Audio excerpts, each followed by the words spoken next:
وكفى وسلام على عباده الذين اصطفى أما بعد أعوذ بالله من الشيطان الرجيم بسم الله الرحمن الرحيم وأما ما ينفع الناس فيمكث في الأرض وقال رسول الله صلى الله عليه وسلم خير الناس من ينفع الناس سبحان ربك رب العزة عما يصفون وسلام على المرسلين والحمد لله رب العالمين اللهم صل على سيدنا محمد وعلى آل سیدنا محمد وبارک وسلم۔ نبی علیہ السلام دنیا میں تشریف لائے اور آپ نے انسانوں کا ایک مثالی معاشرہ قائم کر کے دکھا دیا، جس معاشرے کے اندر محبت تھی، الفت تھی، ہمدردی تھی، خیرخواہی تھی، ایک دوسرے کی بھلائی تھی، جو انسانوں کا ایک بہترین معاشرہ تھا۔ ہر طرف امن کا دورہ تھا۔ یمن سے عورت چل کے مدینہ آتی تھی اور راستے میں 1 مہینہ تقریباً اس کو سفر میں لگتا تھا، نہ اس کو اپنی عزت کا خطرہ، نہ مال کا، نہ جان کا۔ اور وہ کہتی تھی کہ مجھے یوں لگتا ہے کہ مدینہ سے یمن۔ نبی اسلام نے ارشاد فرمایا الدین النصیحہ، دین سراسر خیرخواہی ہے۔ جو بندہ بھی دیندار ہوتا ہے وہ خیرخواہ ہوتا ہے۔ خیرخواہ کا مطلب دوسرے کا بھلا سوچنا، دوسروں کے بارے میں اچھا سوچنا۔ ایسے بندے کے دل میں نفرت، کینہ، بغض اور حسد نہیں ہو سکتا جو دوسروں کے بارے میں اچھا سوچے۔ اگر یہ بیماریاں ہوگی تو انسان پھر برا سوچے گا، اچھا نہیں سوچے گا۔ تو نبی علیہ السلام نے دین کو ڈیفائن کیا کہ الدین النصیحہ، دین سراسر خیرخواہی ہے، یعنی جہاں آپ کو دین نظر آئے گا وہاں خیرخواہی نظر آئے گی، اور جہاں خیرخواہی نظر آئے گی وہیں دین ہوگا۔ بدخواہی اور دین 2 چیزیں اکٹھی نہیں ہو سکتی۔ اگر آپ دیکھیں کہ کسی کے اندر بدخواہی ہے، فوراً سمجھ لیں کہ اس کے اندر دینداری نہیں ہے، اور اگر آپ دیکھیں کہ کسی بندے کے اندر دین ہے، آپ سمجھ لیں یہ سب کا خیرخواہ ہوگا، ہر کسی کا خیرخواہ، اپنوں کا بھی، پرایوں کا بھی، دوست کا بھی خیرخواہ، حتیٰ کہ دشمن کا بھی خیرخواہ، وفاداروں کا بھی خیرخواہ، غداروں کا بھی خیرخواہ، انسانوں کا بھی خیرخواہ اور جانوروں کا بھی خیرخواہ۔ مومن کے اندر خیرخواہی بھری ہوتی ہے۔ چنانچہ حضرت عثمان غنی اللہ عنہ نے ایک مرتبہ شام سے گندم امپورٹ کی، کئی 100 اونٹوں کا قافلہ ان کا پہنچا ایک ایسے وقت میں جبکہ مدینہ میں گندم کی شارٹیج تھی۔ لوگ اس کو دگنی قیمت پہ خریدنے کو تیار تھے۔ یہ ڈیمانڈ اینڈ سپلائی کا معاملہ ہے۔ جب ڈیمانڈ بڑھ جاتی ہے تو پھر سپلائی کے لیے کتنی بھی قیمت دینی پڑے لوگ دیتے ہیں۔ جب کئی 100 اونٹوں کا قافلہ مدینہ کے باہر پہنچا تو یہودی جو بڑے بڑے تاجر تھے وہ عثمان غنی اللہ عنہ کے پاس آئے اور کہنے لگے کہ ایسے ہے کہ آپ اپنا پورا سامان ہمیں ہول سیل پہ فروخت کر دیں، پھر آگے ہم تھوڑا تھوڑا کر کے بیچتے رہیں گے۔ عثمان غنی اللہ عنہ نے فرمایا کہ ٹھیک ہے، تم مجھے اچھا پروفٹ دو، میں تمہیں دے دیتا ہوں۔ تو انہوں نے ہول سیل میں ڈیل کی، کہنے لگے جی جو آپ کی قیمت خرید ہے نا ہم اس کو ڈبل کر دیتے ہیں، 100 روپے کی چیز کو ہم 200 میں خریدتے ہیں۔ یہ بہت بڑا پروفٹ ہے کہ بندہ 100 روپے انویسٹ کرے اور اس کے بدلے 100 روپے کمائے۔ آج کل دنیا کی انڈسٹریل ورلڈ میں 10% اور 20% پروفٹ کو بھی بڑا سمجھا جاتا ہے، اور کہاں 100 کے بدلے 100 پروفٹ۔ عثمان غنی اللہ عنہ نے فرمایا نہیں، پروفٹ تھوڑا ہے، میں نہیں بیچتا۔ کچھ نے کہا کہ اچھا پھر ہم ایسے کرتے ہیں کہ ہم 100 کے بدلے آپ کو 300 دیتے ہیں۔ نہیں، ایک نے کہا اچھا میں 100 کے بدلے آپ کو 400 دیتا ہوں۔ ان کا نہیں، وجہ کیا ہے کہ جی پروفٹ تھوڑا ہے۔ وہ حیران ہو گئے کہ 100 روپے کی چیز کو ہم 4 گنا پرائس پہ خرید رہے ہیں، اور ایک ہی دم میں ان کا سارا سامان بک جائے گا، یہ پیسے لے کے گھر بیٹھ جائیں گے آرام سے، پھر ہم جانے اور اس چیز کو آگے تھوڑا تھوڑا بیچنا۔ مگر یہ بندہ مطمئن نہیں ہو رہا۔ تو ایک یہودی نے پوچھا کہ عثمان آخر آپ چاہتے کیا ہو؟ ایک کے بدلے ہم آپ کو 4 گنا دے رہے ہیں۔ ان کا بھائی پروفٹ تھوڑا ہے، بات سچی ہے، مجھے زیادہ چاہیے۔ اچھا میں 5 گنا دے دیتا ہوں، نہیں یہ بھی تھوڑا ہے، اچھا بھی 6 گنا دے دیتا ہوں، یہ بھی تھوڑا ہے، بھائی میں 7 گنا آپ کو پروفٹ دیتا ہوں، 100 روپے کی چیز 700 میں خریدتا ہوں، نہیں یہ بھی تھوڑا ہے۔ خریدنے والے نے کہا بھائی انف از انف، 100 کے بدلے 700 میں چیز خرید رہا ہوں اور آپ دینے کو ابھی بھی تیار نہیں ہوئے، تو پھر میری آپ کی ڈیل نہیں ہو سکتی، مگر آپ اتنی گندم کا کرو گے کہ آخر بیچنی تو ہے نا کہیں نہ کہیں۔ تو عثمان غنی جان فرمایا ہاں میں دوں گا، میرے پاس ایک کسٹمر ہے جو مجھے اس سے زیادہ پروفٹ دیتا ہے۔ اس نے کہا آپ مذاق کر رہے ہیں یا آپ سیریس بات کر رہے ہیں؟ بھائی میں سیریس بات کر رہا ہوں۔ کون سا کسٹمر ہے جو 7 گنا پرائس سے بھی زیادہ پرائس دے رہا ہے؟ ان کا میرے پاس ایک کسٹمر ہے جو مجھے 70 گنا پرائس دے رہا ہے، 1 روپے کے بدلے 70 روپیہ مجھے دے رہا ہے۔ چنانچہ انہوں نے اس گندم کو بیچنے کے بجائے مدینہ طیبہ کے غریبوں میں مفت تقسیم کر دی کہ میرا اللہ مجھے اس کے بدلے 70 گنا اجر عطا فرمائے گا۔ خیر خواہی کا ایسا جذبہ نبی علیہ السلام نے ان کے اندر بھرا تھا کہ 7 گنا پرائس پہ ان کا سامان بک رہا تھا، نہیں بیچا۔ کوئی اور بندہ ہوتا تو سوچتا میں تو پیسے بناؤں بھائی، میرا تو اس سال کا ایک اچھا سودا ہو جائے گا اور میں پورا سال آرام سے بیٹھ کے کھاؤں گا۔ ان کا نہیں، مجھے اس وقت پروفٹ نہیں کمانا، مجھے غریب لوگوں کی خیر خواہی کرنی ہے، ان کے پاس کھانے کو کوئی چیز نہیں، تو میں اللہ کے راستے میں ان کو تقسیم کر دیتا ہوں اور اس کے بدلے اللہ مجھے 70 گنا پروفٹ عطا فرمائیں گے۔ یہ نبی علیہ السلام نے ایک جذبہ بھرا تھا صحابہ کرام میں، چنانچہ ہر بندہ دوسرے بندے کی خیر خواہی کرتا تھا۔ جیسے ہمیں اپنا فکر ہوتا ہے نا کہ ہمیں نقصان نہ ہو، ایسے ان لوگوں کی یہ حالت تھی کہ وہ سوچتے تھے دوسرے کا نقصان نہ ہو۔ آپ لوگوں کو ایک واقعہ سناؤں، حیران کن ہے۔ ایک صحابی نے گھوڑا خریدا اور فرض کرو انہوں نے گھوڑا خریدا 3000 ریال میں، مثال دے رہا ہوں، یہ فگر جو ہیں یہ ایکچوئل نہیں ہے، میں ایک جنرل فگر بتا رہا ہوں سمجھنے کی خاطر، بات سمجھانا مقصد ہے۔ انہوں نے 3000 ریال میں ایک گھوڑا خریدا، لے کے گھر آئے، بھائیوں نے دیکھا، سب نے کہا یار نسل اچھی لگتی ہے، گھوڑا صحت مند ہے، تمہیں بڑی اچھی ڈیل مل گئی ہے۔ ویسے سچ بتاؤں نا تو گھوڑا تو لگتا ہے 4000 ریال کا، اور تمہیں 3000 میں مل گیا تو اچھا سودا مل گیا بھائی، مبارک۔ اب اس نے سن لیا کہ پرائس 4000 تھی اور دینے والے نے مجھے سستا بیچ دیا۔ ہم ہوتے تو شکر ادا کرتے کہ اچھی ڈیل ہو گئی۔ وہ اگلے دن اٹھے اور 1000 ریال اور جیب میں ڈالا اور گھوڑے کے مالک کے پاس گئے، بھئی کل میں نے آپ سے گھوڑا خریدا تھا، آپ کو اپنی چیز کی ورث کا پتہ نہیں تھا، وہ 4000 کا گھوڑا تھا، آپ نے مجھے 3000 میں دیا، میں آپ کا نقصان نہیں کرنا چاہتا، 1000 ریال آپ مجھ سے اور لے لیں۔ آپ نے دنیا میں کبھی ایسے کوئی ڈیل ہوتے دیکھی کہ کسٹمر کہہ رہا ہے کہ جی 1000 دینار آپ اور لے لیں، مجھے سستا نہ دیں؟ خیر اس نے لے لیا۔ تھوڑے دنوں کے بعد علاقے میں گھوڑ دوڑ کا مقابلہ ہوا، سباق الخیل۔ صحابہ کرام کے درمیان یہ مقابلے ہوتے رہتے تھے، الٹنا پلٹنا، پلٹ کر جھپٹنا، لہو گرم رکھنے کا ہے ایک بہانہ۔ تو صحابہ کرام اس قسم کی ایکسرسائز کرتے رہا کرتے تھے۔ اب جب گھوڑ دوڑ ہوئی تو اللہ کی شان دیکھیں کہ وہ گھوڑا سب میں سے ٹاپ کر گیا، فرسٹ آ گیا۔ اب جب ونر بن گیا تو ہر بندے نے اس کو بڑے حیران ہو کے دیکھا۔ لوگ آئے اور مبارکباد دی اور کہا کہ یار تم نے گھوڑا کہاں سے لیا؟ اس نے کہا جی مجھے تو یہ 4000 دینار میں ملا۔ ان کا اچھا، یہ تو بڑی اچھی نسل کا ہے، بڑا تیز بھاگتا ہے، بڑا فٹ گھوڑا ہے، اٹس اے اسٹیل، تمہیں تو بس سستا مل گیا۔ سچی بات بتاؤں کہ یہ گھوڑا تو 6000 ریال میں بھی سستا ہے۔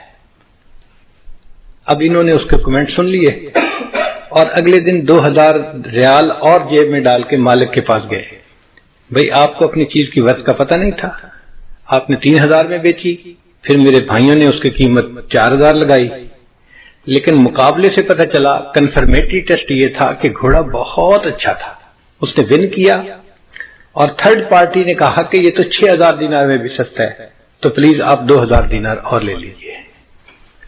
اب بیچنے والا کہہ رہا ہے کہ نہیں میں پہلے ہی 4000 لے چکا 3 کی جگہ، میرے لیے انف ہے۔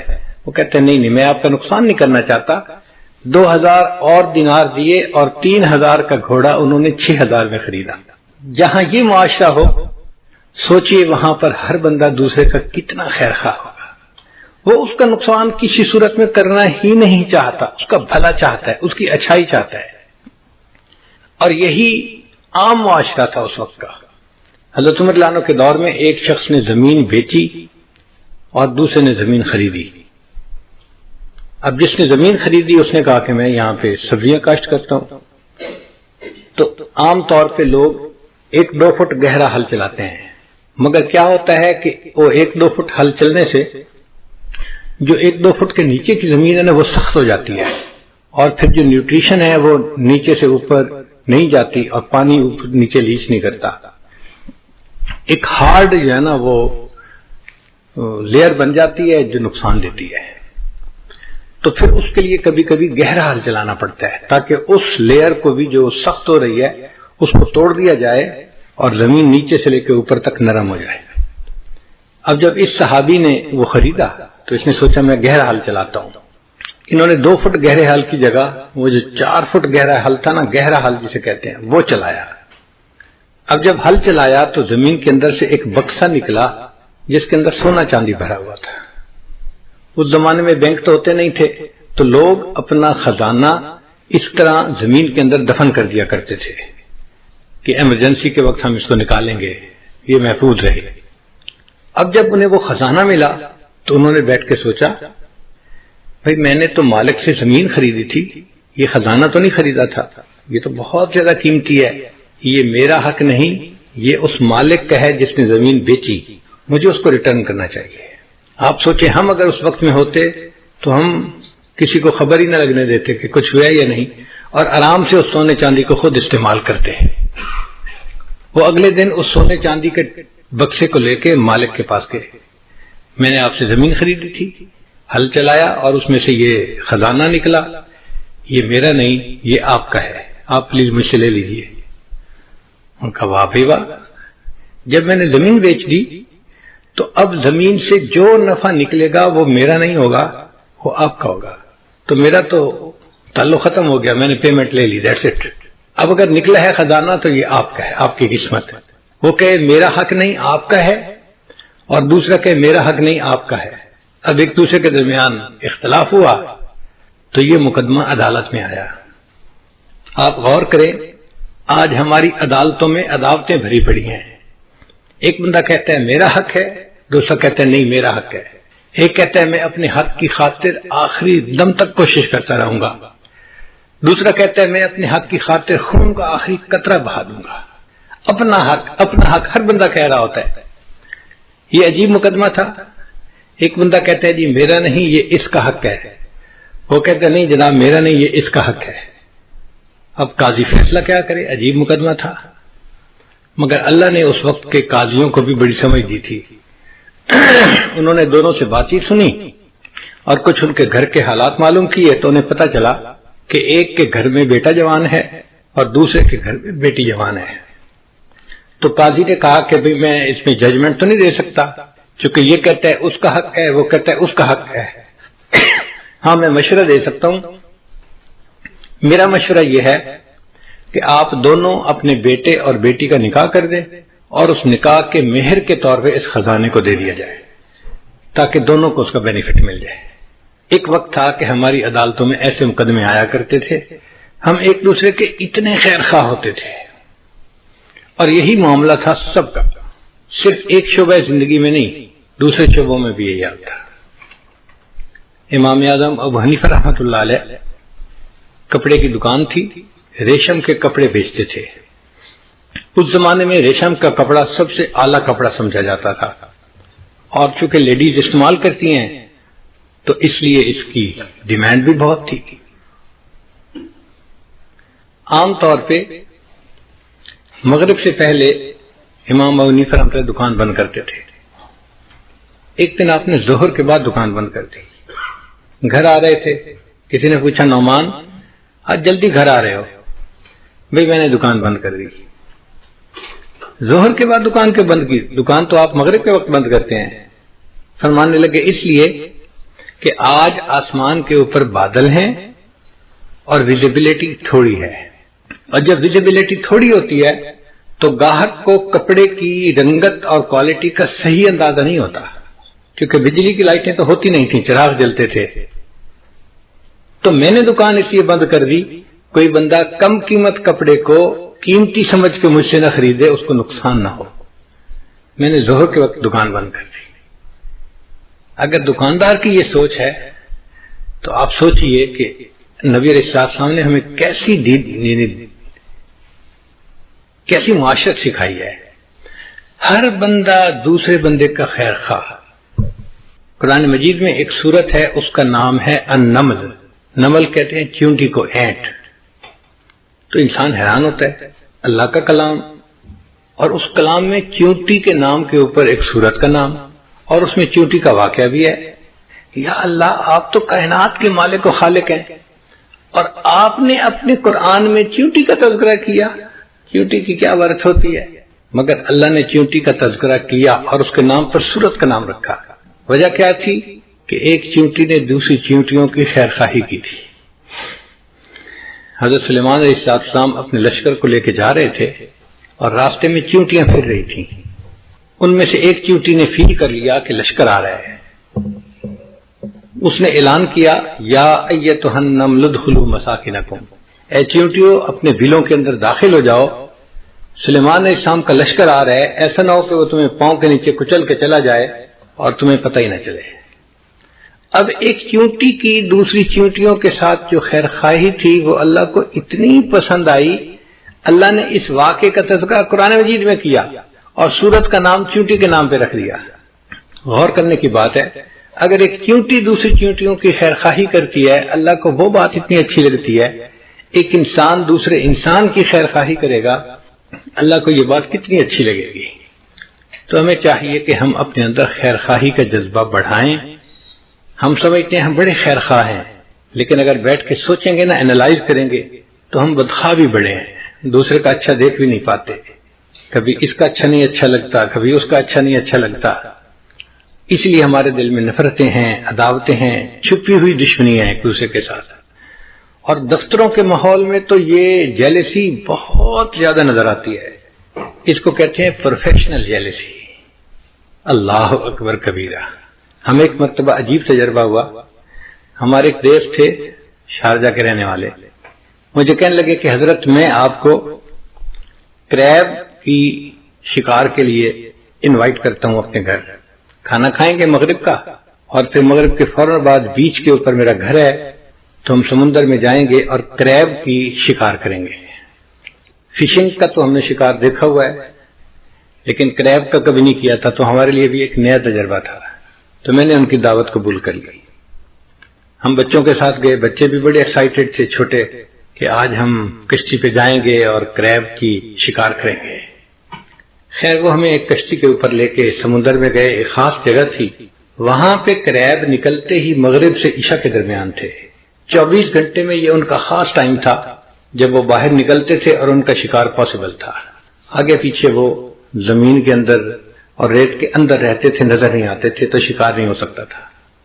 خیر جب اس جگہ پر لے کر گئے تو کنارے کنارے پہ کوئی 4 فٹ پانی ہوگا، تو اس پانی کے اندر جو نوجوان تھے وہ تو سارے پانی میں اتر گئے شکار کرنے کے لیے۔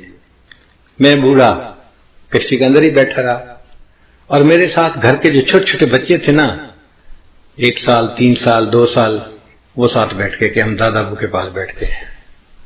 اب میں ہوں اور چھوٹے چھوٹے 3-4 بچے ہیں، اور وہ لوگ کریب کا شکار کر کے لا رہے تھے، اور ایک بنگالی تھا جو کشتی چلا رہا تھا، وہ لاتا اور ایک باسکٹ تھی اوپن، وہ اس کے اندر اس کو پھینک کے چلا جاتا۔ میں نے جب دیکھا تو اس کے اوپر کوئی لڈ نہیں تھی، کوئی ڈھکنا نہیں تھا، تو مجھے محسوس ہوا کہ چھوٹے چھوٹے بچے ہیں، بچوں میں سے کوئی باسکٹ میں ہاتھ ڈال دے گا، یا کوئی کریب باہر نکل آیا تو بچے تو اس کو دیکھ کے ہی پریشان ہو جائیں گے۔ تو میں نے اس بنگالی دوست سے کہا بھائی اس کو ڈھانپ دو، اور اس نے کہا جی اس کو ڈھانپنے کی ضرورت نہیں ہے۔ میں نے کہا کیوں؟ کہنے لگا یہ کریب ہے۔ میں نے کہا پھر؟ کہنے لگے تماشا دیکھنا ہے تو یہاں آئے۔ میں کرسی سے اٹھ کے ذرا آگے گیا تو میں نے دیکھا کہ 15-20 کریب اس باسکٹ کے نا بیس کے اوپر پڑے ہوئے تھے۔ اچھا ان میں سے ایک کریب جب دیوار کے اوپر چڑھنے لگتا نا، تو جیسے ہی وہ تھوڑا سا اوپر چڑھتا کہ میں باہر نکلوں، باقی 2-3 کریب مل کے نا اس کی ٹانگ کو یوں نیچے کھینچتے اور نیچے لے لیتے.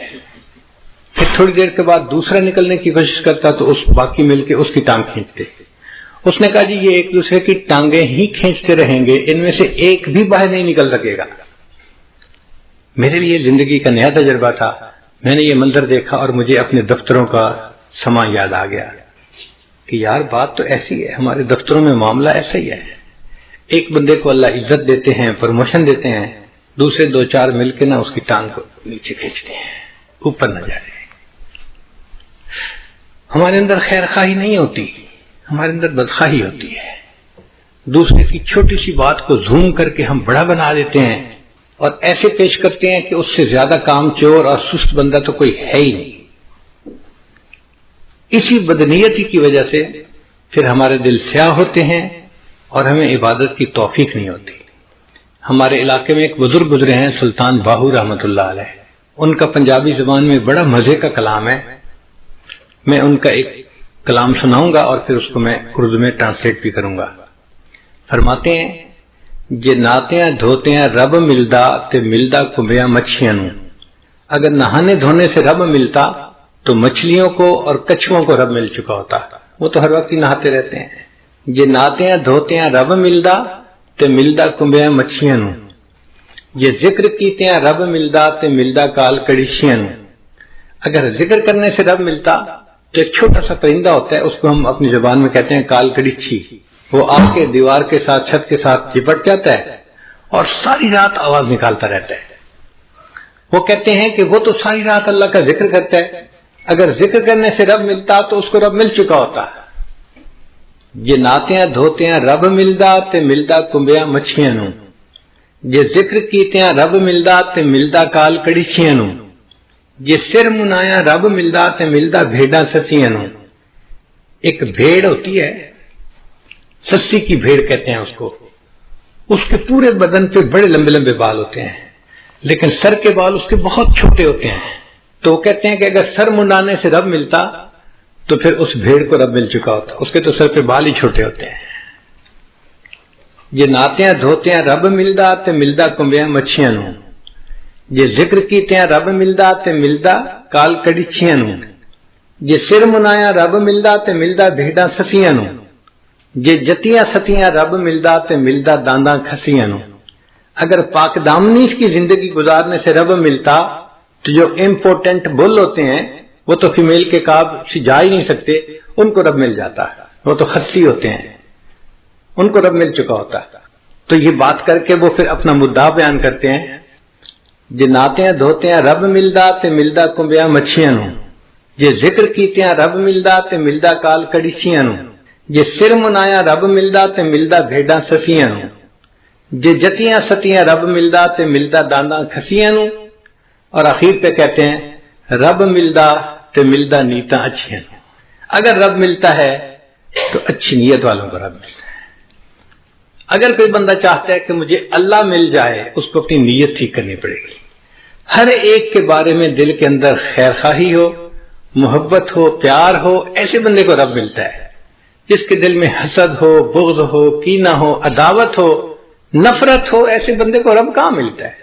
یہ بندہ تو انسان کہلانے کے قابل نہیں، یہ تو جانوروں جیسی زندگی گزارنے والا ہے. تو ہمیں چاہیے کہ ہم اپنے اندر خیر خواہی کا جذبہ پیدا کریں تاکہ اللہ کے ہاں ہمیں بھی قبولیت نصیب ہو جائے. اچھا، یہ خیر خواہی کا جذبہ صرف مسلمان کی شان نہیں ہے، یہ انسان کی شان ہے. جو بھی سلیم العقل انسان ہوگا نا، اس کے اندر بھی خیر خواہی ہوگی. ہم نے دیکھا کئی مرتبہ کافروں کے اندر بھی خیر خواہی ہوتی ہے، چونکہ وہ انسان اچھے ہوتے ہیں، گو ایمان سے محروم ہوتے ہیں، مگر بائی نیچر انسان اچھے ہوتے ہیں تو وہ بھی خیر خواہی کو پسند کرتے ہیں. ایک کافرہ عورت کا میں واقعہ آپ لوگوں کو سناتا ہوں، پھر میں بات کو مکمل کروں گا.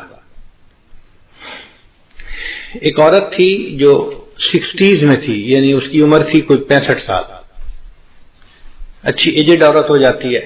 وہ ریٹائر ہوئی تو اس کو $4-5 لاکھ پروویڈنٹ فنڈ ملا، بینیفٹس ملے جو ریٹائرمنٹ کے ہوتے ہیں، اور وہ اپنی ریٹائرمنٹ لائف گزار رہی تھی. بڑی گاڑی اس نے رکھی ہوئی تھی، 4 ویلر ڈرائیو. ایک دفعہ وہ سفر سے کہیں سے آ رہی تھی کہ اچانک اس کی گاڑی کا ٹائر پنکچر ہوا تو اس کو گاڑی ایک طرف کو پل کرنی پڑی. اب وہ گاڑی سے باہر نکلی, اس نے دیکھا کہ ٹائر پنکچر ہو گیا ہے تو ٹائر بدلنا پڑے گا. لیکن بڑی گاڑی کا ٹائر وزنی بھی ہوتا ہے اور اکیلے بندے کا اس کو ریپلیس کرنا مشکل بھی ہوتا ہے. پھر وہ تو عورت ذات تھی, عورت کمزور ہوتی ہے, نہیں کر سکتی, تو وہ کھڑی سڑک کے کنارے آنے والی گاڑیوں کو روک رہی تھی کہ کوئی بندہ رکے اور میری ہیلپ کر دے. اور چونکہ دن کا ٹائم تھا, سورج خوب گرمی برسا رہا تھا, لوگ مصروف تھے, تو آنے والی گاڑی تیز آ رہی تھی اور جا رہی تھی, کوئی رک نہیں رہا تھا. گڈ 1 آور اس عورت کو دھوپ کے اندر کھڑا ہونا پڑا. اب 1 گھنٹہ دھوپ میں کھڑا ہونے کی وجہ سے اس کو پسینہ بھی آیا ہوا اور اس کی جلد جو تھی وہ ایسے سرخ ہو گئی جیسے جلد جل جاتی ہے گرمی کی وجہ سے. برا حال گرمی سے اس کا, اور کوئی اس کی مدد کے لیے رک نہیں رہا, تو پریشان بھی بڑی تھی. بڑی دیر کے بعد ایک لڑکا تھا جس کی عمر 30 میں تھی, یعنی 30-32 سال اس کی عمر تھی لڑکے کی. اس نے گاڑی کو روکا اور اس نے پوچھا کہ آپ نے مجھے کیوں روکا ہے؟ اس نے, مجھے آپ کی ہیلپ چاہیے, آپ میرا ٹائر بدلوانے میں مدد کر دیں تو میں بھی چل پڑوں گی. لڑکے نے گاڑی روکی, باہر آیا, اس نے عورت کو دیکھا کہ بھئی اس کو اتنا پسینہ آیا ہوا ہے اور دھوپ میں کھڑے رہنے کی وجہ سے حالت اس کی بری ہوئی ہے. تو اس نے اس کو کہا کہ دیکھیں میری گاڑی کا اے سی چل رہا ہے, آپ گاڑی کی اگلی سیٹ پہ جا کر بیٹھ جائیں اے سی میں, آپ کا پسینہ بھی خشک ہو جائے گا اور آپ کو تھوڑا آرام بھی مل جائے گا. اور میں نوجوان ہوں, میں اکیلا یہ ٹائر چینج کر لیتا ہوں, میرے لیے کوئی مسئلہ نہیں. چنانچہ وہ عورت اس کی گاڑی میں اگلی سیٹ پہ آ کے بیٹھ گئی اور لڑکا اس عورت کی گاڑی کا ٹائر چینج کرنے لگ گیا. اب یہ عورت جب ذرا ٹھنڈی جگہ پر بیٹھی, طبیعت بحال ہوئی, تو اس نے دیکھا کہ لڑکا بہت مشقت کے ساتھ گاڑی کا ٹائر چینج کر رہا ہے. تو اس کے دل میں احساس ہوا کہ یہ نوجوان بچہ ہے اور اس نے میری خاطر اتنی تکلیف اٹھائی, مجھے آرام دیا اور خود اکیلے تکلیف اٹھائی. یہ مجھے بھی کہہ سکتا تھا کہ مجھے ہیلپ کرو تو میں ہیلپ کرتی. مجھے اس نے ایئر کنڈیشن جگہ پہ بٹھا دیا اور خود دھوپ میں لگا ہوا ہے کام کرنے. تو اگر یہ ٹائر بدل دے گا نا تو میں اس کو $200-300 گفٹ دے دوں گی تاکہ اس کا بھی فائدہ ہو جائے. خیر کچھ دیر لگی, لڑکے نے ٹائر چینج کر دیا. اس نے آ کے کہا اس کو کہ ٹائر میں نے بدل دیا ہے, اب آپ اپنی گاڑی پہ جا سکتی ہیں. اس عورت نے $200-300 جیب سے نکالے اور لڑکے کو آ کے یہ میری طرف سے گفٹ لے لو. اس نے کہا نہیں, میں گفٹ نہیں لیتا.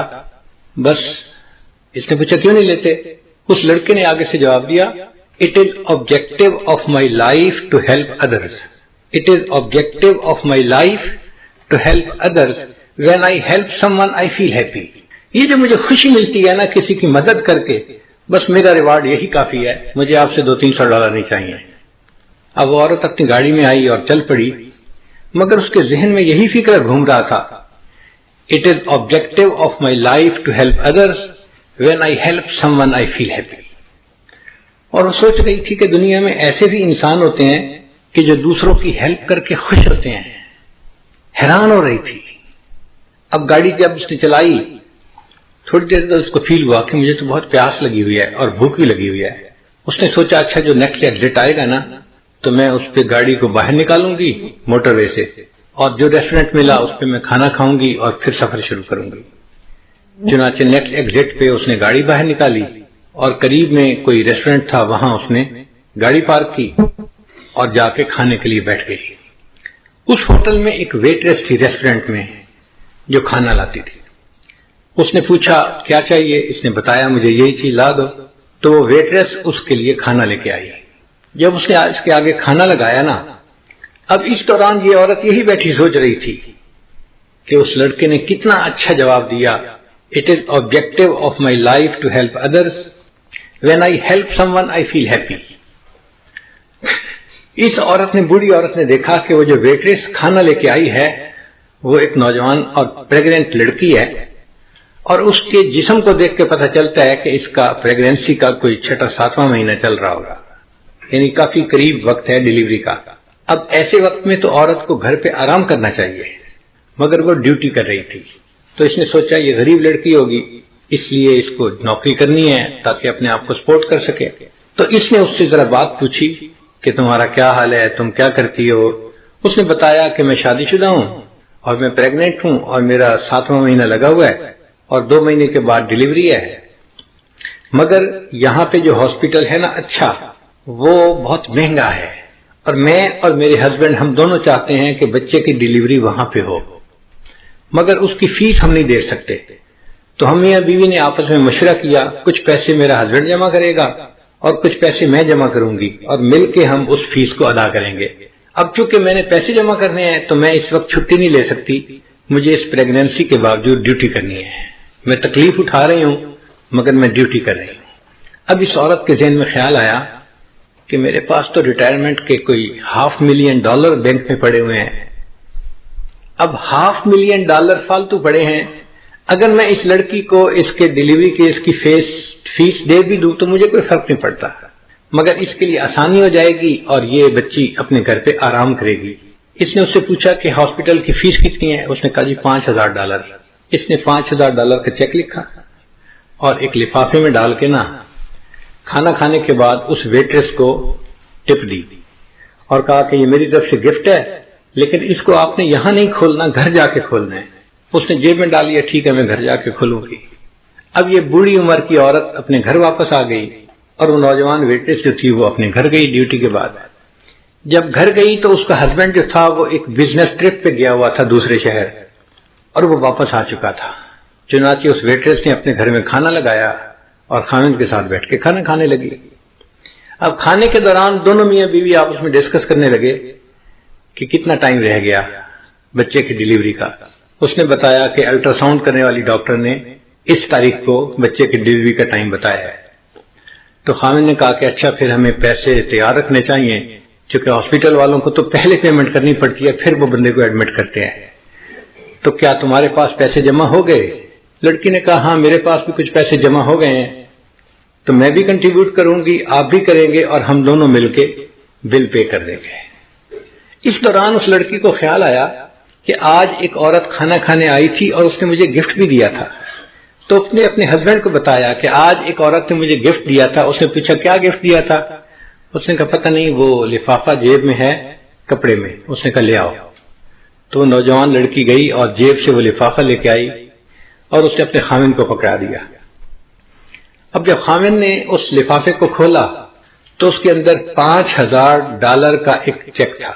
اب نوکری پیشہ بننے کے لیے یہ ایک بگ اماؤنٹ ہوتی ہے امریکہ میں، $5,000 گفٹ مل جائے لوگ تصور بھی نہیں کر سکتے۔ تو وہ لڑکا حیران ہو گیا کہ اچھا اس عورت نے تمہیں $5,000 یعنی فل پیمنٹ جو تھی کیس کی وہ فل گفٹ کر دی۔ تو لڑکی نے کہا جی ہاں اس نے یہ گفٹ دیا ہے۔ تو لڑکے نے جب وہ چیک پڑھا نا تو اس چیک کے ساتھ ایک چھوٹی سی چٹ بھی لکھی ہوئی تھی اور اس چٹ کے اوپر لکھا ہوا تھا It is objective of my life to help others. When I help someone I feel happy. تو لڑکے نے وہ فقرہ پڑھا، یہ وہ لڑکا تھا جس نے اس عورت کے ٹائر کو چینج کیا تھا، اس نے اس عورت کی ہیلپ کی تھی اللہ کی خاطر، اور اللہ نے اس عورت کے دل میں ڈالا، اس نے اس کی بیوی کو $5,000 کا چیک دے کے اس کو ہیلپ کر دیا تھا۔ What goes around comes around. ہم دوسروں کے ساتھ خیر خواہی کریں گے تو اس کے بدلے اللہ ہمارے ساتھ خیر خواہی کا معاملہ فرمائیں گے۔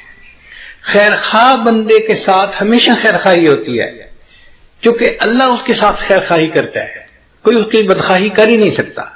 اس لیے ہم انکنڈیشنل خیر خواہی کریں دوسروں کے ساتھ، ہمیں اس میں یہ نہ توقع کہ جی وہ تو ہمارے ساتھ خیر خواہی نہیں کرتا ہم کیوں کریں، بھئی وہ کرتا ہے یا نہیں کرتا ہم تو کریں نا۔ جب ہم کریں گے تو اللہ تعالیٰ اس کے بدلے ہمارے ساتھ بھی خیر خواہی کا معاملہ فرما دیں گے۔ تو ہمیں چاہیے کہ ہم اپنے اندر خیر خواہی کا جذبہ پیدا کریں اور ہر ایک کا بھلا سوچیں، ہر ایک کے ساتھ اچھا سلوک کریں۔ ایک بزرگ تھے، ان کا نام تھا عثمان دامانی رحمۃ اللہ علیہ، بقالہ کی دکان تھی، اور اس زمانے میں کرنسی جو تھی وہ چاندی کی ہوتی تھی، سکے ہوتے تھے، اور چاندی کے سکے جب بار بار ہاتھوں میں آتے تھے تو کئی دفعہ پرنٹ گھس جاتا تھا تو اس کو کہتے تھے کھوٹا سکہ ہے۔ ہم نے اپنے بچپن میں یہ دور دیکھا ہے، چاندی کا روپیہ ہوتا تھا، ہم دکاندار کے پاس لے کے جاتے تھے، وہ دیکھ کے آتا تھا نہیں بھائی یہ کھوٹا ہے، کیونکہ اس کا پرنٹ جو تھا نا وہ اوپر سے ذرا ڈم ہو جاتا تھا، پڑھنا مشکل ہوتا تھا۔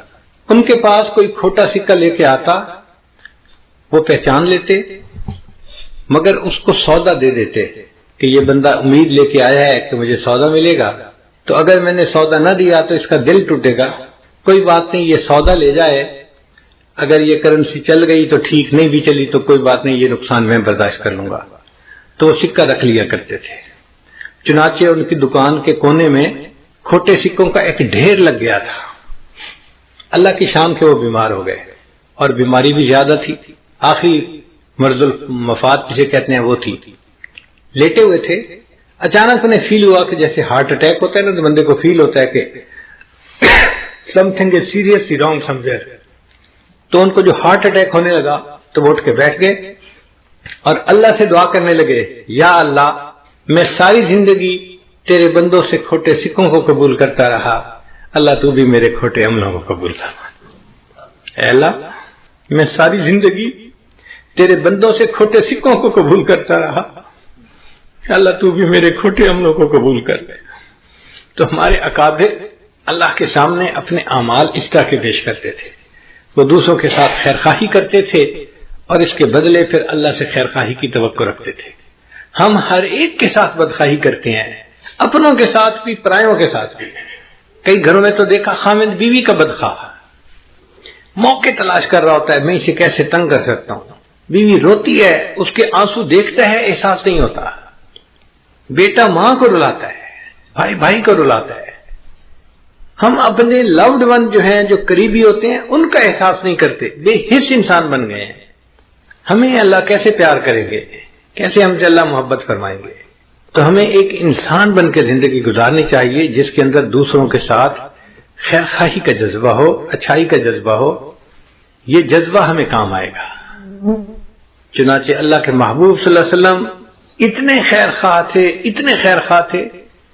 آپ نے واقعہ سنا ہوگا کہ محبوب صلی اللہ علیہ وسلم کی جوانی کا زمانہ تھا جب آپ نے نبوت کا اظہار فرمایا، تو مکہ مکرمہ کی ایک بوڑھی عورت تھی، وہ اپنے گٹری سمیٹ کے کہیں باہر جانا چاہتی تھی، انتظار میں تھی کہ مجھے کوئی بندہ ملے جو میری گٹری منزل تک پہنچا دے۔ اللہ کے حبیب صلی اللہ علیہ وسلم کا وہاں سے گزر ہوا، آپ نے اس بوڑھی عورت کو دیکھا، کھڑے ہو گئے، اماں آپ کیوں یہاں بیٹھی ہیں؟ اس نے نوجوان کو دیکھ کے کہا کہ بھئی مجھے ایک لیبر کی ضرورت ہے جو میرا سامان اٹھا کے مجھے جنگل میں فلاں جگہ پہنچا دے۔ نبی صاحب نے فرمایا اچھا میں پہنچا دیتا ہوں۔ اللہ کے محبوب صلی اللہ علیہ وسلم نے اس کی گٹڑی سر پہ اٹھا لی اور وہ عورت چل پڑی۔ اب وہ عورت راستے میں اپنا حالات بتا رہی ہے کہ اے نوجوان، میں اس لیے مکہ کو چھوڑ کے جا رہی ہوں کہ ایک بندے نے نبوت کا دعویٰ کیا ہے اور اس کی زبان میں ایسی تاثیر ہے کہ جو اس کی بات سنتا ہے وہ اس کی بات کو مان لیتا ہے، اور لوگ ماں باپ کے دین کو چھوڑ رہے ہیں اور بتوں کے پرستش کو چھوڑ رہے ہیں، اور مجھے ڈر لگتا ہے کہ کہیں میرے اوپر بھی اس کا اثر نہ ہو جائے، تو میں مکہ ہی چھوڑ کے جا رہی ہوں، میں ماں باپ کے دین پہ رہنا چاہتی ہوں، میں شرک کو نہیں چھوڑ سکتی۔ نبی علیہ السلام اس کی باتیں سن رہے ہیں مگر خاموش ہیں، اور وہ ساتھ ساتھ نصیحت بھی کرتی جا رہی ہے کہ نوجوان، میں تجھے نصیحت کرتی ہوں کہ تو اس نوجوان کی بات مت سننا، کہیں تو بھی اس کے دین پہ نہ چلا جائے، اور تو اپنے ماں باپ کے دین پہ جمے رہنا، تم اچھے آدمی ہو، تم اپنے ماں باپ کے دین کو نہ چھوڑنا۔ نبی علیہ السلام اس کی ساری باتیں سنتے رہے اور چلتے رہے۔ جہاں عورت نے پہنچنا تھا آپ نے سامان وہاں پہنچایا اور وہاں سے واپس آنے لگے، تو اس بوڑھی عورت نے کہا کہ نوجوان تو کتنا اچھا نوجوان ہے، اگر میں کبھی مکہ واپس آئی تو تم مجھے اپنا نام بتا، میں تجھے ملوں گی۔ تو جب اس نے پوچھا تو اللہ کے حبیب صلی اللہ علیہ وسلم نے فرمایا کہ اماں، جس نوجوان کی سارے راستے تو برائی کرتی رہی ہے، میں وہی نوجوان محمد۔ بوڑھی عورت کے دل پہ اثر ہوتا ہے، وہ کہتی ہے اچھا اگر تو وہ نوجوان ہے جس کے اندر اتنی خیر خواہی ہے، میں پھر کلمہ پڑھتی ہوں، مسلمان ہو جاتی ہوں۔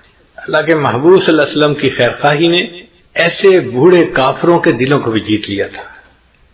ہم بھی اگر نبی علیہ السلام کے سچے غلام بن کے رہنا چاہتے ہیں تو ہمیں اپنے اندر یہ خیر خواہی کا جذبہ پیدا کرنا پڑے گا۔ بیٹھ کے سوچیں، اس کی خیر خواہی، اس کی، ہر ایک کی خیر خواہی، انسان کی بھی خیر خواہی، جانور کی بھی خیر خواہی، اپنے کی بھی خیر خواہی، پرائی کی بھی خیر خواہی، حتیٰ کہ ہمیں دشمن کے نقصان کے اوپر بھی ترس آ رہا ہو کہ اس بیچارے کا نقصان کیوں ہو گیا۔ جب آپ محسوس کریں کہ دشمن کے نقصان پہ بھی آپ کا دل دکھتا ہے تو اب آپ سمجھ لیں کہ اب میرے اندر نبی علیہ السلام کے خلق کا کچھ حصہ آ گیا ہے۔ اللہ تعالی ہمیں ایسی خیر خواہی کی زندگی عطا فرما دے۔ میں ایک چھوٹا سا واقعہ ہے زندگی کا، اگر آپ اجازت دیں تو سناؤں گا، اگر بات لمبی ہو گئی تو ختم کر دیتا ہوں، کیونکہ مضمون سے متعلق ہے اور ابھی ذہن میں آ گیا۔ اس لیے یہ واقعہ ہے جب میں 6ٹھی 7ویں کلاس میں پڑھتا تھا۔ ہائی اسکول میں میرا ایک کلاس فیلو تھا جو دیہات کا رہنے والا تھا، اور اس نے اسکول میں داخلہ لیا تھا اور ہاسٹل میں رہتا تھا۔ وہ نمازی بچہ تھا، 5 نمازیں پڑھتا تھا، اور میں بھی 5 نمازیں پابندی سے پڑھتا تھا۔ تو نمازیں 5 پڑھنے کی وجہ سے ہماری ایک دوسرے سے دوستی ہو گئی تھی، چنانچہ ہم کلاس میں ڈیسک پہ بھی ایک دوسرے کے ساتھ بیٹھتے تھے، اور اللہ کی شان کے کلاس میں فرسٹ آتا تھا، وہ سیکنڈ آتا تھا، تو ہم دونوں قابل لڑکے سمجھے جاتے تھے۔ تو نیچرل ایفینٹی ہمارے اندر پیدا ہو گئی ایک دوسرے کے ساتھ، نماز کی وجہ سے اور تعلیم میں اچھے ہونے کی وجہ سے ہماری دوستی فطرتاً ایک دوسرے کے ساتھ ہو گئی۔ ہم اکثر اوقات اکٹھا پڑھتے، اکٹھا بیٹھتے، وقت اکٹھا گزرتا تھا۔ اب اس دوران کبھی کبھی دیہات کا تذکرہ ہوتا، تو میں نے اپنی زندگی میں کبھی دیہات نہیں دیکھا تھا، شہر میں پیدا ہوئے، زندگی گزاری، ہمیں دیہات کا کنسیپٹ نہیں تھا۔ اس زمانے میں مجھے یہ بھی پتہ نہیں تھا کہ گندم کسی پودے پہ لگتی ہے یا کسی درخت کے اوپر لگتی ہے، مجھے کچھ پتہ نہیں تھا۔ تو میں اس سے اٹھ پٹانگ سوال پوچھتا، یہ سبزی کیسے ہوتی ہے، یہ کیسی ہوتی ہے، یہ کیسے ہوتا ہے، یہ کہاں لگتی ہے، اس کا پودا کیسے ہوتا ہے۔ وہ مجھے سمجھاتا تو صحیح، مگر ساتھ ساتھ میری سادگی پہ ہنستا بھی صحیح کہ کیسے بے وقوفی کے سوال پوچھتا ہے۔ ایک دن مجھے کہنے لگا، یار 2 مہینے کی چھٹیاں آنے والی ہیں، اگر تم 3 دن کے لیے میرے گھر مہمان آ جاؤ تو میں تمہیں دیہات کی سیر کرواؤں گا اور سبزیوں کی فصلیں آنکھوں سے دکھاؤں گا۔ میں نے بڑا ایکسائٹڈ فیل کیا، اچھا میں سبزیاں دیکھوں گا، دیہات دیکھوں گا۔ تو میں نے گھر آ کے امی سے کہا کہ امی میرے دوست نے مجھے دعوت دی ہے، میں نے 3 دن کے لیے اس کے گھر جانے کا وعدہ کر لیا ہے۔ امی نے کہا بیٹا اپنے بڑے بھائی کے ساتھ چلے جانا، کوئی مسئلہ نہیں، چھٹیاں ہیں، 3 دن اس کے پاس رہ آنا۔ تو میں اپنے بڑے بھائی کے ساتھ، چونکہ میں تو چھوٹا تھا، تو بڑے بھائی کے ساتھ ان کے ہاں چلا گیا۔ رات ہم نے گزاری، اگلے دن فجر کی نماز پڑھی تو فجر کے بعد بہت ٹھنڈی فضا تھی۔ دیہاتوں میں گرمیوں کے موسم میں فجر کا وقت بڑا سہانا ہوتا ہے، صاف ستھری ڈسٹ فری ہوا ہوتی ہے، اور سبزیاں سہلہاتی ہوئی ہوتی ہیں، اور انسان حیران ہوتا ہے دیکھ کے ان کو، نیچرل حسن بندے کو نظر آتا ہے۔ میرا دوست مجھے کہنے لگا آؤ میں آپ کو سبزیوں کی سیر کرواؤں، میں نے کہا ٹھیک ہے۔ اب وہ مجھے لے کے چلا، یہ کھیت، اس میں دیکھو مولی لگی ہوئی ہے، اور اس میں گاجر لگی ہوئی ہے، اور اس میں شلجم لگے ہوئے ہیں، اور اس میں گوبھی لگی ہوئی ہے۔ اس طرح وہ مجھے سبزیوں کا تعارف بھی کروا رہا تھا اور فصلیں بھی دکھا رہا تھا، اور میرے لیے تو ہر چیز ایک نئی چیز تھی، میں دیکھتا جا رہا تھا۔ اللہ کی شان دیکھیں کہ ہم کچھ دور آگے چلے تو زمین کا 1 ایکڑ ایک ٹکڑا بڑا وہ خالی پڑا ہوا تھا، اور ایک بندہ اس میں ہل چلا رہا تھا۔ میں نے جب وہ خالی زمین کو دیکھا نا تو اس زمین میں تھوڑے تھوڑے فاصلے پہ گوبر کے ڈھیر لگے ہوئے تھے۔ یہ گائے بھینس کا جو گوبر ہوتا ہے نا، جس کو اینیمل مینیور کہتے ہیں، یہ وہاں پڑا ہوا تھا۔ مجھے میرے والدین نے یہ بتایا تھا کہ بیٹا تم نماز تو شروع کر چکے ہو، اب جانوروں کے پیشاب پخانے سے بچنا، وہ ناپاک ہوتا ہے، اور جانوروں کی عادت ہوتی ہے قریب سے کوئی گزرے نا تو وہ دم ہلاتے ہیں اور ان کے چھینٹے دور تک جاتے ہیں۔ تو امی نے کہا کہ بیٹا اگر اس کے چھینٹے تمہارے کپڑوں پہ پڑ گئے تو تمہاری نماز نہیں ہوگی، کپڑے ناپاک ہو جائیں گے، تو ذرا بچ کے رہنا۔ تو میں جانوروں کے پیشاب اور گوبر سے نا فطری طور پہ بڑا الرجک تھا، چھوٹا بچہ تھا۔ اب میں نے وہ گوبر جب وہاں کھیت میں پڑے ہوئے دیکھا تو میری عجیب سی طبیعت ہوئی۔ میں نے اس سے کہا کہ اس زمین میں سبزیاں لگیں گی؟ اس نے کہا، میں نے کہا سبزیاں تو انسان کھاتے ہیں۔ اس نے کہا، میں نے کہا پھر یہ تو پاک سبزیاں ہونی چاہیے جو ہم کھائیں، تو یہ تو نجاست ہے، یہ تو گند ہے، یہ تو ناپاک ہے، اور یہ اس زمین میں کیوں پڑی ہوئی ہے؟ اس ناپاک چیز کو کیوں ملائیں گے اس مٹی میں جس مٹی میں سبزی اگنی ہے؟ اس نے کہا یار تمہاری باتوں کا جواب میں نہیں دے سکتا، یہ جو ہل چلا رہا ہے نا بوڑھا، اس سے جا کے پوچھو۔ میں ایک چھوٹا سا بچہ تھا، بولڈ تھا، میں اس انکل کے پاس چلا گیا۔ میں نے جا کے کہا کہ انکل یہ زمین آپ کی ہے؟ اس نے کہا میں نے کہا اس زمین میں آپ نے سبزیاں لگانی ہیں؟ اس نے کہا میں نے سبزی لگانی ہے۔ میں نے کہا اگر آپ نے اس زمین میں سبزی لگانی ہے تو یہ جانوروں کا گوبر اس مٹی پہ کیوں آپ نے رکھا ہوا ہے؟ یہ تو ناپاک ہوتا ہے، یہ تو نجس ہوتا ہے، یہ تو بدبودار ہوتا ہے، یہ تو نفرت کے قابل ہوتا ہے، اور جو سبزی ہم کھائیں گے اس کے ساتھ یہ گوبر ملے گا تو ہم کیسے وہ سبزی کھا سکیں گے؟ اس نے کہا بچے تمہاری نظر میں یہ گوبر ہے، میری نظر میں یہ فرٹیلائزر ہے، میں اسے زمین میں ملاؤں گا اور سبزی لگاؤں گا تو سبزی کے سائز بہتر ہو جائے گا، کوالٹی بہتر ہو جائے گی، اس فرٹیلائزر سے سبزی کو فائدہ ہو جائے گا اور میرا پروفٹ بڑھ جائے گا، اس لیے میں نے یہ گوبر رکھا ہے زمین میں ملانے کے لیے۔ اب اس زمانے میں چھوٹا تھا تو مجھے بات پوری سمجھ میں نہیں آئی، میں نے اس کے آئیڈیا کو بائی نہیں کیا، میں نے کہا نہیں آپ غلط کر رہے ہیں، آپ کو ایسا نہیں کرنا چاہیے، اور یہ سارا گوبر یہاں سے اٹھا دینا چاہیے اور اس کو مٹی میں نہیں ملانا چاہیے۔ اس وقت میں یہ کہہ کے آ گیا۔ آج اس عمر میں جب میں اپنے بچپن کے اس واقعے کو یاد کرتا ہوں تو مجھے یہ بات سمجھ میں آتی ہے کہ جسے ہم نجاست کہتے ہیں، گندگی کہتے ہیں، نفرت کی نظر سے دیکھتے ہیں، جس میں بدبو ہے، جو ناپاک ہے، اس چیز کو اگر کسی کھیت میں ملایا جاتا ہے تو وہ چیز کھیتی کو فائدہ دے دیتی ہے۔ ہم انسان ہو کر اگر ساتھ والے بندے کو فائدہ نہیں دیتے تو کہیں قیامت کے دن اللہ کی نظر میں ہم گندگی اور گوبر سے زیادہ گئے گزرے تو نہیں بن جائیں گے۔ اللہ کہیں گے تو گوبر سے بھی کیا گزرا، تو نے اپنے ساتھ والوں کو کیا فائدہ پہنچایا؟ نہ گھر والوں کو تیرا فائدہ، نہ تیرے رشتہ داروں کو فائدہ، نہ دوستوں کو فائدہ۔ تو بدخواہ آدمی تھا، ہر وقت برا سوچتا تھا، ہر وقت دوسروں کی غیبت کرتا تھا، ہر وقت دوسروں پہ بہتان تراشیاں کرتا تھا، ہر وقت دوسروں کے بارے میں نیگیٹو کمنٹس دیتا تھا، عزتیں اچھالتا تھا۔ تو کہاں کا اچھا انسان ہے، تو گوبر سے بھی کیا گزرا ہے۔ تو اللہ تعالیٰ ہمارے اندر خیرخواہی کے جذبے کو بڑھائے اور ہم ایک اچھے خیرخواہ انسان بن کے زندگی گزارے۔ آپ سوچئے اگر سب انسان ایک دوسرے کے ایسے خیرخواہ بن جائیں گے تو معاشرے میں کتنی محبتیں ہوں گی، پیار ہوگا، الفت ہوگی، صحیح انسانیت کی تصویر ہمیں اس معاشرے میں نظر آئے گی۔ نبی السلام نے فرمایا الدین النصیحہ، دین سراسر خیرخواہی ہے۔ اللہ تعالیٰ ہمیں خیرخواہی کی زندگی گزارنے کی توفیق عطا فرمائے۔ وآخر دعوانا ان الحمد للہ رب العالمین۔ دعا سے پہلے توبہ کے کلمات پڑھ لیتے ہیں تاکہ اللہ تعالیٰ ہمارے پچھلے سب گناہوں کو معاف فرمائے۔ الحمد للہ وکفی وسلام علی عبادہ الذین اصطفی، اما بعد۔ یہ کلمات سچے دل کے ساتھ پڑھتے رہیے۔ بسم اللہ الرحمن الرحیم،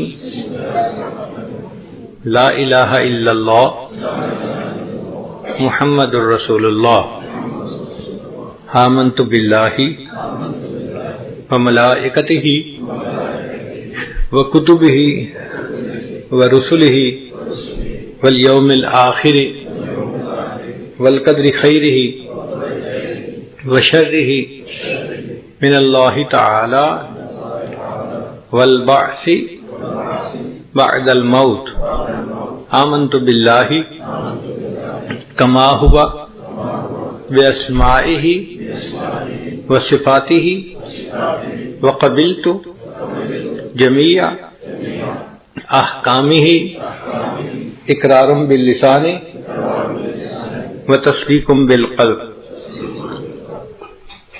اشہد ان لا الہ الا اللہ واشہد ان محمدا عبدہ ورسولہ، استغفر اللہ ربی من کل ذنب واتوب الیہ برحمتک یا ارحم الراحمین۔ ان کلمات کو پڑھنے سے ہم تو بتائے ہو چکے ہیں، چند معمولات ہیں جن کو باقاعدگی سے کریں گے تو اللہ تعالیٰ دل کو منور کریں گے۔